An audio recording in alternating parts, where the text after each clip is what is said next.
All right, Jim, thank you for that, and good morning, everybody. It's, I was say, an honor to be here. I'm going to start with a quick exercise. Ask everybody to just gently close your eyes. Take a deep breath in, and as you exhale, just relax all the muscles in your face. And now, just gently smile and open your eyes. And that should put us in the right mood. Being asked to speak at a leadership conference to speak on the topic of leadership is of course a challenge. And so I know that I'm in a room full of leaders and that you all have your own experiences and probably some vastly more than my own. So I'm going to try to provide some ideas that maybe are fresh or from a different perspective. Are we doing on the slides, Jim? Yeah, we're working on it. Okay. A quick outline of what I'll be doing today. I was given 30 minutes, and the plan is to spend about a third of that on leadership, about a third talking about what the Sailing Science Center is, and then about a third for Q&A. And we'll just see how the AV is working here. Yeah, I played with it last night and it got it working, but somebody then put the TV back on, so you know how it goes. All right, well, while Jim's doing this, we're going to go through a quick exercise. And what I need is, I need 3 volunteers. And before you volunteer, you should know that if you volunteer, how's it work? That's forward. Okay, if you volunteer, you get a star. Okay, so first 3 people to volunteer. Do we have any? This is a leadership conference. If we've got one, okay, go ahead and stand up. And your name is? John. John, okay, John, and I need 2 more. John's got a star. I'm Lauren. Lauren, okay, Lauren's got a star. We got 2 stars, we need a 3rd star. Anybody? Here we go. Mia. Mia. John, Lauren, and Mia. Okay, I'm going to ask you some questions here. And, well, that's why you get stars. Stars aren't free. Okay, so John, I want to know in the past year, how has your understanding of the Navajo language progressed? So he gave me a symbol that looked like a 0. Okay. Mine's progressed about 1,000 or more %. So to say hello in Navajo is yate. Now we all know a little bit. Okay. And I want to say, was it Lauren? That's correct. Lauren, okay. John, Lauren, and Mia. Okay, Lauren, in the past year, how has your pole vaulting progressed in the past year? Less than 0. Less than 0, okay. Unfortunately, I don't have any tips for you other than you need to arch your back more when you're going over the bar. Okay, and then Mia, in the past year, how has your understanding of medieval leather tanning progressed? A lot. A lot? Yeah. Okay, is there anything you can share with us? You all should come to Santa Fe Yacht Club in June for our Viking party. Yeah, okay.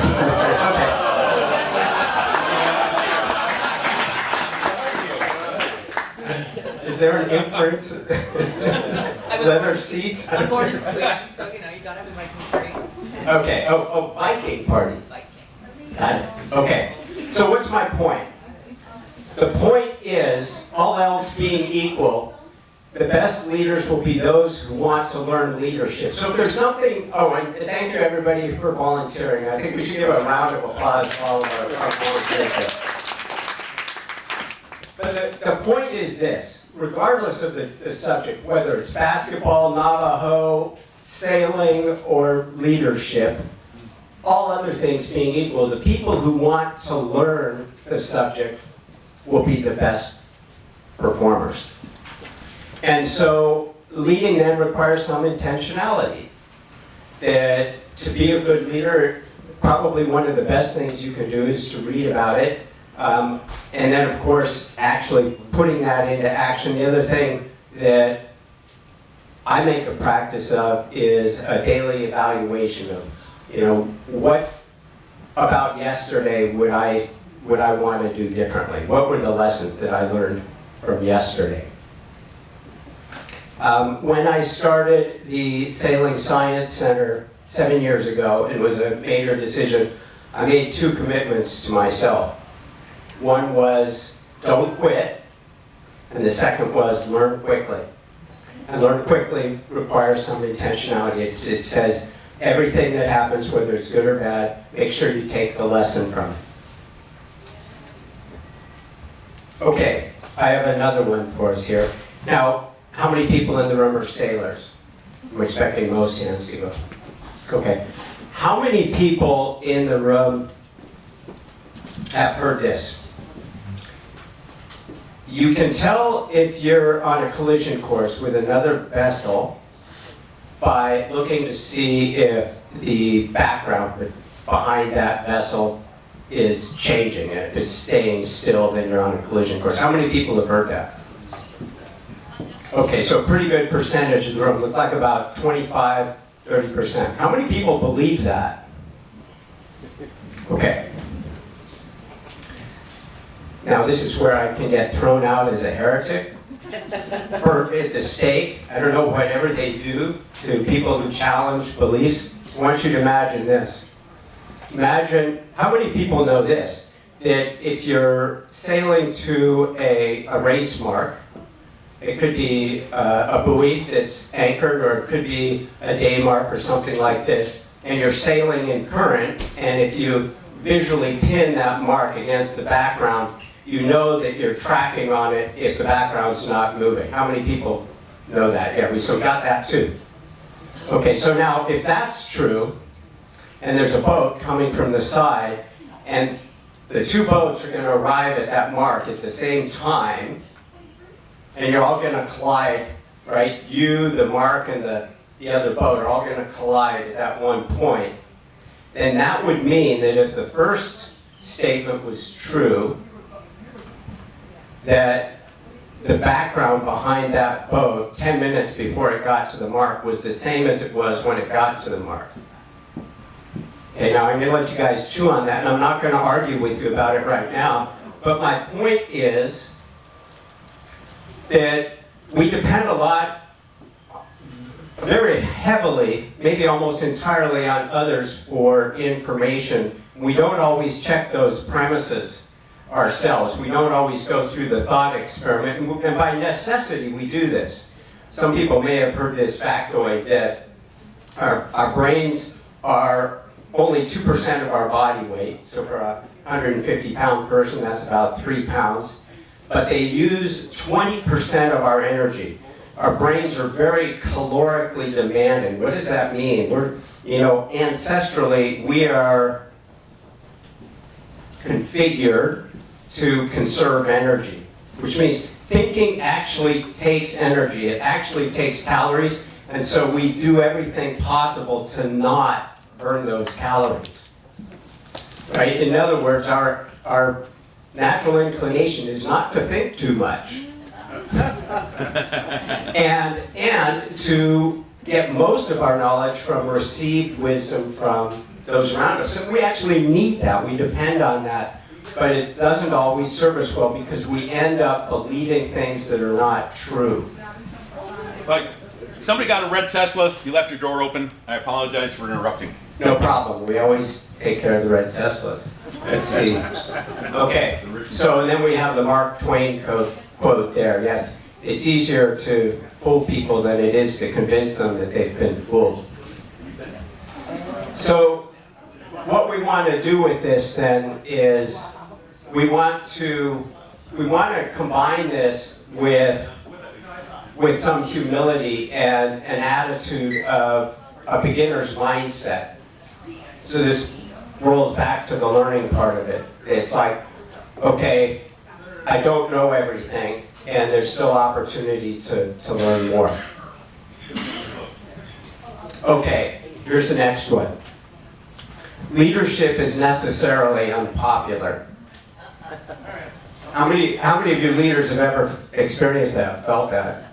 Yeah, okay, some hands are going up that like, okay, I'm not going along here. Because, again, if you are following that popular narrative, and there's some narratives right now that have become very popular and are actually sort of sweeping the nation, and we go along with them. Most people, or many people, go along with them because of the fear of being dispossessed or not belonging. And to be a leader means you actually have to take a different path and say, this is not the way we're going. This is not the right way to go.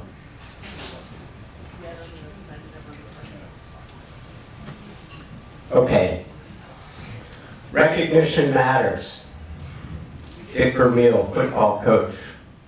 There was actually another part of this quote, which is, there was a lot more to this quote, but basically that if you tolerate bad behavior, that will increase, right? And if you ignore the good behavior, then you extinguish it. So in leadership, it's important to use recognition, and in the sailing and coaching that I've done, so I've been coaching sailing, more than a quarter of a decade. Sorry, more than a quarter of a century. 1999, I think, it was some of my first coaching. And I've coached coaches as a U.S. sailing instructor trainer. And the first thing that I teach coaches, in sailing coaches, is not about the boats or anything like that. The first thing that I teach them is learn your students' names. Learn your students' names. Imagine this.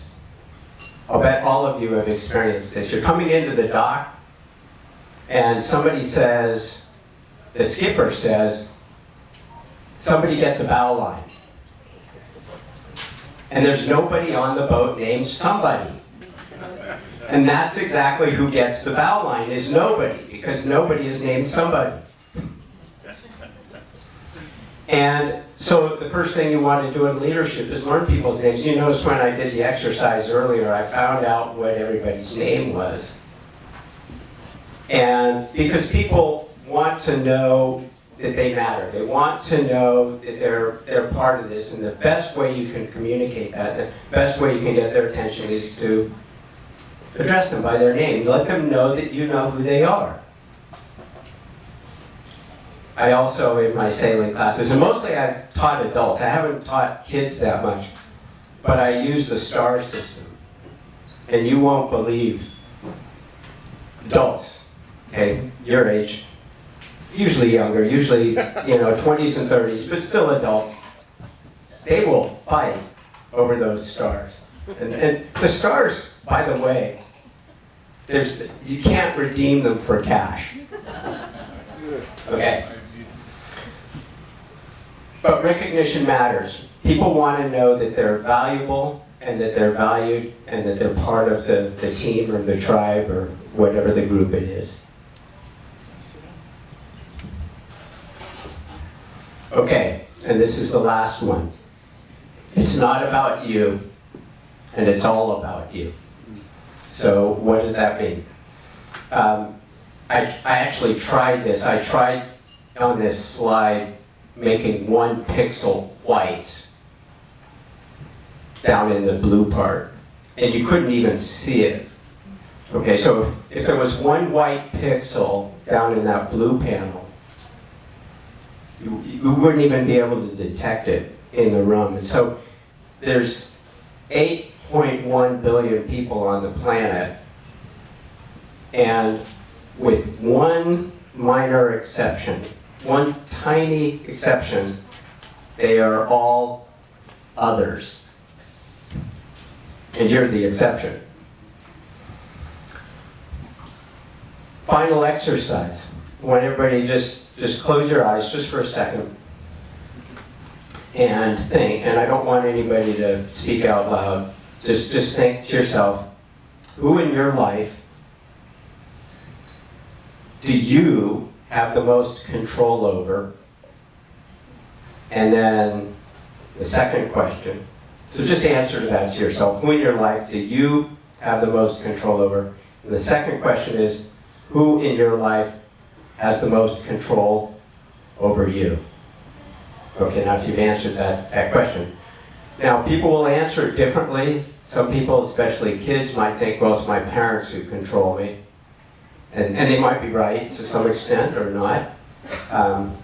And, you know, might be some parents who think they control their kids or something like that. But this describes something called the locus of control. And some people might have heard of this, especially if you're a Stephen Covey fan, that really we are the ones who have the most control over us as individuals. And so I'm the person who has the most say over what Jim does, right? Not you, Jim, me. I don't think I have much say over you. And so that's the place to start. So even though it's all about others, the place to start is us and our own growth and how we can become better, how we can then be the example so that we can lead by example. All right, those are my 5 thoughts on leadership for the day. I could have gone on and on and on. I'm not even saying that those are the best 5 thoughts, but they're ones that I thought maybe were coming from a little different perspective from other things I've heard about leadership, and maybe connecting some dots that, you know, have shown up for me in my life. And if anybody wants to talk about risk of collision later, we can do that. And we can actually run the experiment here in the clubhouse, but I'll probably again get thrown out. So that said, I'll take that risk. Right. Sailing Science Center. So what is the Sailing Science Center? The Sailing Science Center was born, quote unquote, 7 years ago. And it's a vision, it's a very ambitious vision. We've got a long way to go on this, to create an interactive science museum that's framed entirely around sailing, from the perspective of sailing. And to have that be in one of the historic airplane hangars called Hangar 3 on Treasure Island. It's immediately adjacent to the Treasure Island Sailing Center. 200 to 300 exhibits. Okay. By comparison, the Exploratorium has about 600 exhibits on their floor. Right, this kind of says it, what I just said. 120,000 square feet, that's a little less than half the size of the footprint of the Exploratorium. And if anybody's wondering, yes, we are in conversation with the Exploratorium. All right, so what does the Sailing Science Center look like today? It's a 16-foot trailer that I visited this morning, where we have about 16 exhibits, so that's about 1 per foot. I brought I brought our 3 smallest exhibits today. Tiny, we go from, you know, tiny to small to still small. Just to show you, but several of them are much, much larger. And here they are. This is number 1. This was called the Land Yacht Experiment Table. We debuted this in 2019 at our first fundraiser. It's evolved since then. You can see that it has a bank of fans. They're computer fans at one end. And we've got a couple of sail cars and photoelectric timers. And these little sail cars sail upwind, and you can see what you can do with sail trim and your angle of attack or your point of sail to get the best velocity made good, the best PMG. Okay, here's one. This is called the Bernoulli ball. It's about as simple as you can get. It's a combination between a blow dryer, a ping pong ball, and sort of a little frisbee golf kind of thing there with a board and some wire loops in it. And the kids or adults navigate the ball through the hoops with the blow dryer.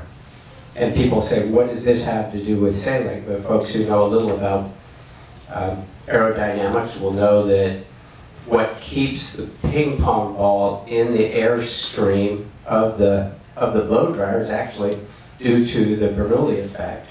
It's exactly what causes the lift on your sail when you're sailing. And we can show that, we can demonstrate that with other ways. But it's fun and it's competitive because we time them, and the kids actually really love it.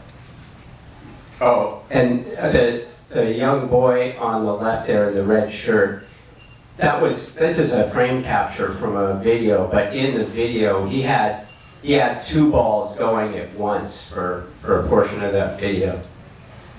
Okay, this was an exhibit that we inherited from America True. Some people might remember Don Riley's 2000 America's Cup campaign. It's called the grinder, or the coffee grinder, and it's connected, you can see in the background, an electronic timer.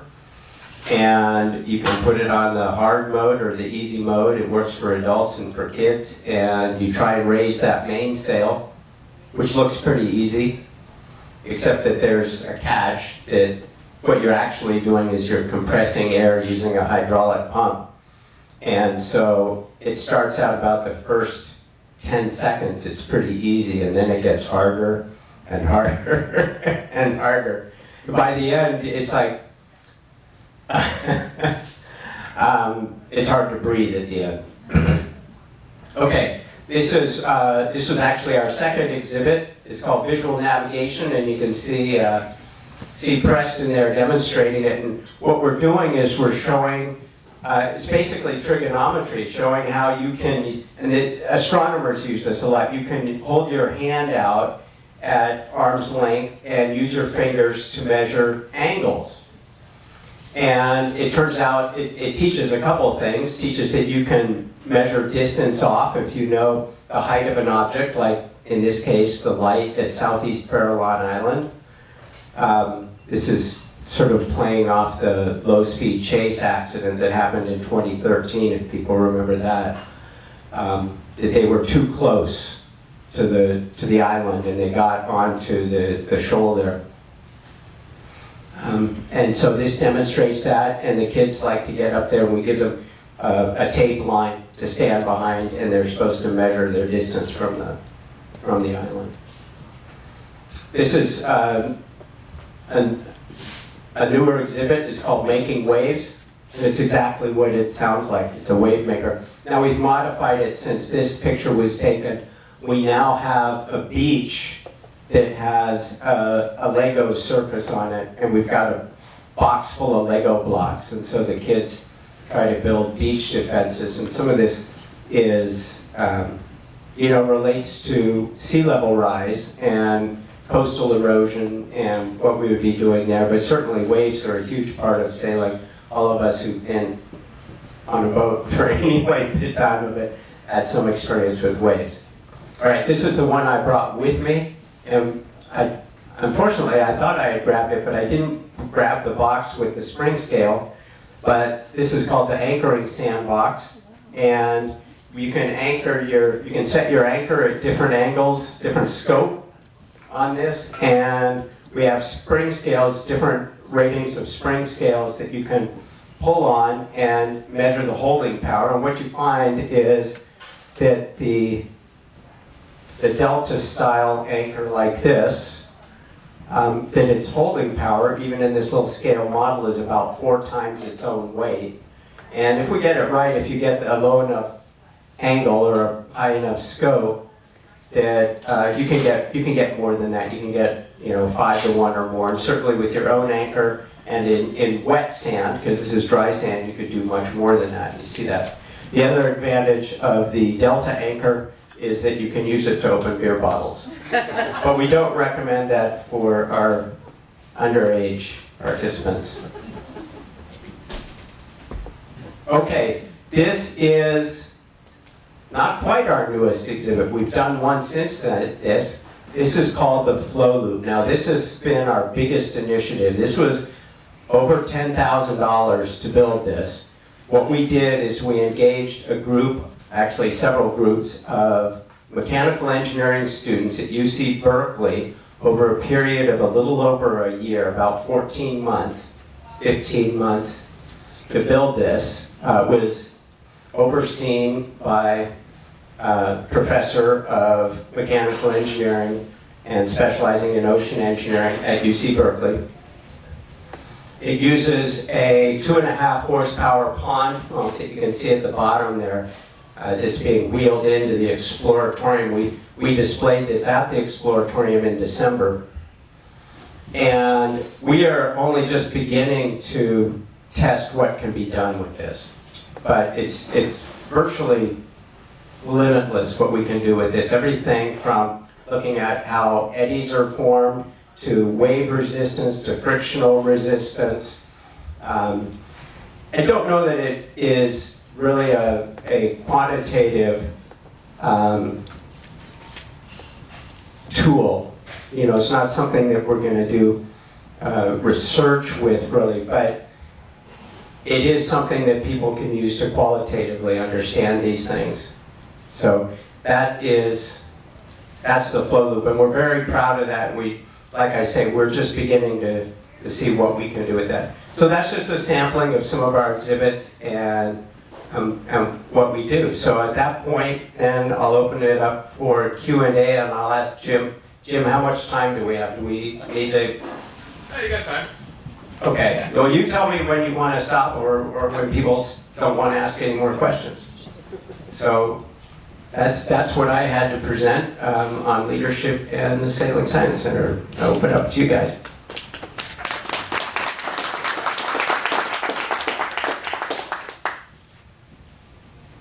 Mark. Where's your source of funding? Where's our source of funding? Great question. It's never enough. We have held now 4 galas or galas. I'm not really sure how it's pronounced either. Internally we call it gala, but I always heard gala. And so we've done those in 19, 21, 22, and 23, those years, skipping 2020 due to the pandemic. And so they're fundraisers. I will add that right now it's all, not all, but primarily private individuals who are funding this. And we are working to get corporate funding. And I think that's going to be really the step function that takes us into, from the trailer into having a physical space. Yeah. Let's see, I didn't get your name, but your hand went up first. Francis LaRose. So, how often are you open and when are you open? And my second question is, do you ever bring some of your experiments or your projects to other, like our yacht clubs when we have events that pertain to children? Yeah, great questions, both of them. So we are currently listed by the City of San Francisco as a free museum or public library. We're about to change that because we're going to start charging for our events now that we've built some repertoire. However, we are right now, because we're out of the trailer, we don't have hours when we're open. Everything is scheduled by appointment. And primarily what we've been doing is going to YMCA's, summer camps, yacht clubs, and other events. We're going to be doing something with the City of San Francisco this summer in Chinatown, and we haven't confirmed it yet, but we're planning to be at the Berkeley Bay Festival. The next thing that we have right now is we're going to be at the Swenson's Spring Fling in Alameda. It's on April 12th and 13th. So that's they call it a marine expo. Not really a boat show, but it's that was very popular. Let's see if I can get this. I'm going to start this around. Is it? Oh.